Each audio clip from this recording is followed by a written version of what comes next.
மார்கழி மாதப் பிறப்பு. இந்த நாளில் இதை மட்டும் செய்ய மறந்துடாதீங்க. மாதங்களில் நான் மார்கழியாக இருக்கிறேன் என கீதையில் பகவான் கிருஷ்ணர் கூறியதிலிருந்தே இந்த மாதத்தின் சிறப்பை அறிய முடியும்.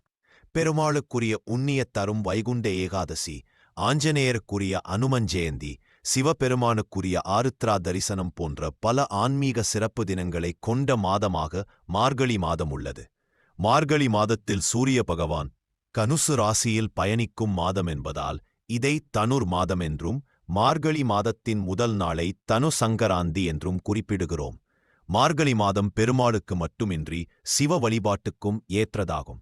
இந்த ஆண்டு மார்கழி மாதம் முருகப்பெருமானுக்குரிய செவ்வாய்க்கிழமையில் நரசிம்ம பெருமாளுக்குரிய சுவாதி நட்சத்திரத்தில் பிறக்கிறது. இது கூடுதல் விசேஷமானதாகும். அதனால் மார்கழி மாதப் பிறப்பு அன்று முருகன் வழிபாடு, பெருமாள் வழிபாடு என எது செய்தாலும் அது மிக அதிகமான பலனை தரும்.